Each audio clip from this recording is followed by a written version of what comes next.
دیکھیے دوستو، زنا یہ ایک ایسا لفظ ہے جس کے بارے میں لگ بھگ ہر مسلمان جانتا ہے، اور یہ بھی جانتا ہے کہ زنا جو بدکاری کا کام ہے وہ بہت ہی برا ہے، بہت ہی غلط ہے، اس کام کا بہت گناہ ہے۔ آج کے اس ویڈیو میں ہم زنا ہی کی ڈیفینیشن کرنے والے ہیں، زنا کو ایکسپلین کرنے والا ہوں میں اپنے لفظوں میں کہ زنا آخر غلط ہے تو کیوں غلط ہے، زنا سے ہمارے سماج میں، ہمارے معاشرے میں کیا فرق پڑتا ہے۔ تو بنا کسی دیری کے ویڈیو کو سٹارٹ کرتے ہیں۔ تب تک آپ لوگ اگر چینل پر نئے ہیں تو چینل کو سبسکرائب کر لیجئے اور ویڈیو کو لائک بھی کر لیجئے، اور اگر آپ اس ویڈیو میں انٹرسٹڈ نہیں ہیں تو ویڈیو کو یہیں پہ بند کر لیجئے، اور اگر انٹرسٹڈ ہیں تو ویڈیو کو پورا دیکھیے۔ جیسا کہ اللہ پاک قرآن پاک میں فرماتا ہے وَلَا تَقْرَبُوا الزِّنَا إِنَّهُ كَانَ فَاحِشًا، اور بدکاری کے پاس نہ جاؤ، بے شک وہ بے حیائی ہے اور بہت ہی بری راہ ہے، یعنی کہ زنا کے قریب بھی نہ جاؤ۔ سوچنے والی بات ہے دوستو کہ اتنا بڑا گناہ ہے، قرآن میں اللہ پاک نے سیدھے لفظوں میں یہ بات بیان فرما دی کہ وَلَا تَقْرَبُوا الزِّنَا، زنا کے قریب بھی نہ جاؤ۔ سوچ کر دیکھیے کہ کتنی بڑی بات ہوگی، کتنا غلط کام ہوگا جس کے لیے فرمایا گیا کہ زنا کے قریب بھی نہ جاؤ۔ اور آگے قرآن میں اللہ رب العزت فرماتا ہے، جس کا اردو ٹرانسلیٹ ہے، اور مومن وہ جو اپنی شرمگاہوں کی حفاظت کرتے ہیں۔ شرمگاہ سبھی لوگ بہت اچھی طریقے سے جانتے ہیں، پرائیویٹ پارٹس کو کہتے ہیں، چاہے عورت کا ہو یا مرد کا ہو، لڑکے کا ہو یا لڑکی کا ہو، شرمگاہ کھلم کھلا لفظ ہے، آپ کوئی بھی سمجھ سکتے ہیں۔ اللہ پاک نے چیزیں کھول کھول کر سمجھائی ہیں، مثالیں دی ہیں اللہ رب العزت نے، پھر بھی اگر کوئی نہ سمجھے تو یہ اس کی غلطی ہے۔ بہرحال اب ہم جانتے ہیں کہ زنا کسے کہتے ہیں، زنا کی تعریف کیا ہوگی، زنا آخر ہوتا کیا ہے۔ تو زنا اس کام کو کہتے ہیں کہ ایک مرد ایک ایسی عورت سے سیکس کرے جس کا وہ مالک نہیں ہے، یعنی اس سے جس سے اس کا نکاح نہیں ہوا ہے، اسے زنا کہتے ہیں، چاہے مرد اور عورت دونوں راضی ہوں۔ یہ بات دھیان رکھنا کہ مرد اور عورت اگر دونوں بھی راضی ہیں تب بھی زنا ہوگا، تب بھی گناہ ہوگا۔ جیسا کہ عام طور سے لوگ سوچتے ہیں کہ ایک کی اگر رضامندی نہیں ہے، یا لڑکی کی رضامندی نہیں ہے، یا لڑکے کی رضامندی نہیں ہے تبھی زنا ہے، دونوں بھی اگر رضامند ہیں تب بھی زنا ہو جائے گا۔ اسی طرح پیشے ور بازاری عورتیں جو ہوتی ہیں، رنڈیاں، طوائف ہیں، ان کے ساتھ بھی سیکس کرنا زنا ہی کہا جائے گا۔ اور آج کل خاص کر مسلمان نوجوانوں کی یہ غلط فہمی ہوتی ہے کہ وہ لڑکیاں جو مسلمان نہیں ہیں، جو کلمہ نہیں پڑھتی ہیں، جو اللہ کو نہیں مانتی ہیں، جو اسلام والی، ایمان والی نہیں ہیں، ان کے ساتھ اگر ہم سیکس کرتے ہیں، ان کے ساتھ اگر ہم تعلق بناتے ہیں تو وہ جائز ہے، اور وہ لوگ ایسا سمجھتے ہیں کہ یہ کوئی گناہ نہیں ہے۔ دھیان رکھیے گا دوستو، یہ سخت جہالت ہے، بہت بڑی جہالت ہے۔ لڑکی چاہے مسلمان ہو نہ ہو، ایمان والی ہو نہ ہو، اللہ کو مانتی ہو یا کسی کو بھی مانتی ہو، کوئی سے بھی بھگوان کو مانتی ہو، اس کے ساتھ بھی اگر آپ بغیر نکاح کے سیکس کر رہے ہیں تو وہ حرام ہے، وہ گناہ ہے، زنا ہے۔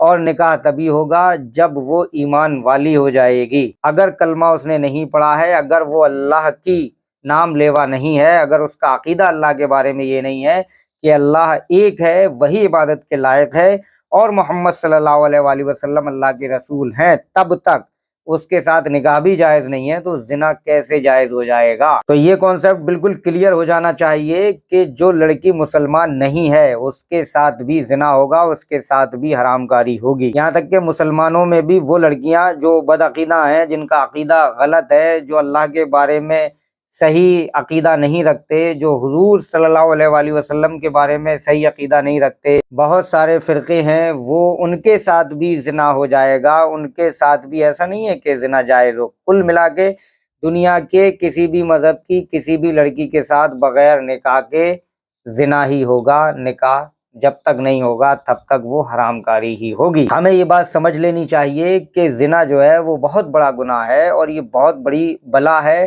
یہ انسان کی دنیا اور آخرت کو بھی تباہ کر دیتا ہے۔ دنیا میں تو اس کی تباہی ہوتی ہے، آخرت میں بھی اس کی تباہی اور بربادی اللہ رب العزت نے بیان فرمائی ہے۔ کتنی بڑی بات ہے کہ شرک کے بعد، یعنی کہ اللہ رب العزت کے علاوہ کسی اور کی پوجا کرنے کے بعد اگر سب سے بڑا گناہ ہے تو وہ زنا ہے۔ زنا یعنی کہ بغیر نکاح کے کسی لڑکی یا کسی عورت کے ساتھ صحبت کرنا، سیکس کرنا۔ اور ایک اور حدیث میں ہے کہ جب کوئی مرد اور عورت زنا کرتے ہیں تو ایمان ان کے سینے سے نکل کر سر پر سائے کی طرح ٹھہر جاتا ہے۔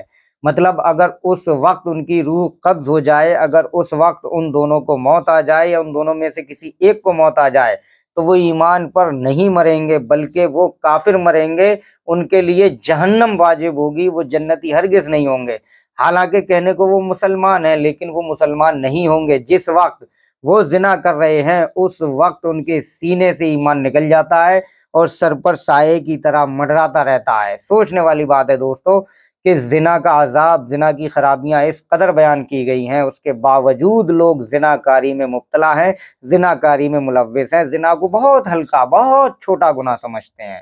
اور حدیث میں آیا ہے کہ زنا کرنے والی عورت ہو یا مرد ہو، ان پر 6 مصیبتیں ہیں۔ 3 مصیبتوں کا تعلق جو ہے وہ دنیا سے ہے اور 3 مصیبتوں کا تعلق جو ہے وہ آخرت سے ہے، یعنی کہ مرنے کے بعد۔ زندہ پہ 3 مصیبتیں ہیں اور مرنے کے بعد بھی 3 مصیبتیں ہیں۔ دنیا کی 3 مصیبتیں یہ ہیں کہ زندگی چھوٹی ہو جاتی ہے اور رزق کم ہو جاتا ہے دنیا میں، چہرے سے رونق ختم ہو جاتی ہے۔ اور آخرت کی مصیبتیں یہ ہیں کہ آخرت میں خدا کی ناراضگی، آخرت میں سختی سے اس کی پوچھ تاچھ ہوگی۔ جو حساب و کتاب اللہ رب العزت اس سے آخرت میں لے گا وہ بڑی سختی کے ساتھ اس سے حساب کتاب لیا جائے گا۔ جو زناکار ہے یا زناکارہ ہے جہنم میں جائے گا اور سخت عذاب میں مبتلا ہوگا۔ یہ آخرت کی مصیبتیں ہیں۔ دنیا کی مصیبتیں تو بہت کم ہیں لیکن آخرت میں ہمیشہ کے لیے جہنم، ہمیشہ کے لیے عذاب۔ اللہ اکبر! سوچنے والی بات ہے دوستو کہ ہم کیوں آخر زنا کی طرف جا رہے ہیں، ہمیں زنا آسان کیوں لگ رہا ہے؟ پتہ ہے اس کا بھی جواب ہے، اس کا بھی آنسر ہے، اور وہ یہ ہے کہ ہمارے مسلم معاشرے میں، ہمارے مسلم سماج میں نکاح کو بہت مہنگا، بہت کٹھن، بہت مشکل بنا دیا گیا ہے۔ یہی ریزن ہے کہ زنا ہمیں سستا لگتا ہے۔ اگر ہمارے نبی صلی اللہ علیہ وآلہ وسلم کے بتائے طور طریقے پر نکاح ہونے لگ جائیں تو زناکاری بالکل ختم ہو جائے، لیکن شرط یہ ہے کہ نبی کے طور طریقے کے مطابق۔ ہم لوگ تو عیاشیاں کر رہے ہیں، مکاریاں کر رہے ہیں، شادیوں میں ڈی جے بجا رہے ہیں، ناچ گانے کر رہے ہیں، لاکھوں کروڑوں روپے خرچ کر رہے ہیں۔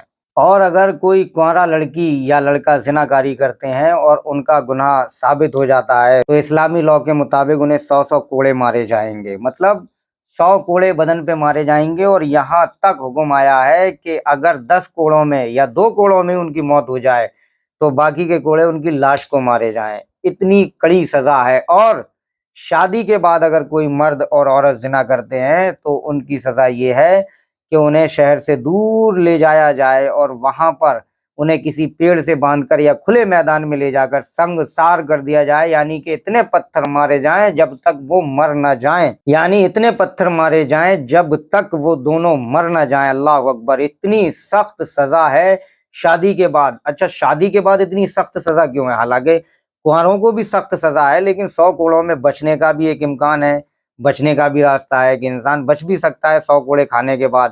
لیکن شادی کے بعد اگر کوئی زنا کر رہا ہے تو وہاں بچنے کا تو کوئی آپشن ہی نہیں ہے، سیدھا سیدھا قتل کا حکم ہے، کیونکہ ان دونوں کے پاس ایک دوسرے کے لیے، ان دونوں کو ایک دوسرے کو حلال کیا گیا، ایک دوسرے کے لیے ان دونوں کو ایک دوسرے کے ساتھ سیکسول تعلقات میں جائز کیا گیا، لیکن اس کے باوجود ان دونوں نے زنا کیا، اس لیے ان کی سزا زیادہ کڑی ہے۔ تو مجھے امید ہے کہ آپ لوگوں کو زنا کا کانسیپٹ اچھے سے سمجھ میں آ گیا ہوگا، آپ لوگوں کو پتہ چل گیا ہوگا کہ زنا ہوتی کیا ہے اور زناکار کی سزا کیا ہوگی، اور زنا کا عذاب، زنا کی سختی، زنا کی مشکلیں، زنا کی مصیبتیں کیا کیا ہیں۔ اگر آپ لوگوں کو ویڈیو اچھا لگا ہو تو اپنی رائے کمنٹ باکس میں ضرور دیجیے، اور آپ لوگ کس ٹاپک پر ویڈیو چاہتے ہیں وہ ٹاپک آپ لوگ کمنٹ میں ضرور چھوڑیے۔ انشاءاللہ میں بہت جلد اس ٹاپک پر ویڈیو لے کر آؤں گا۔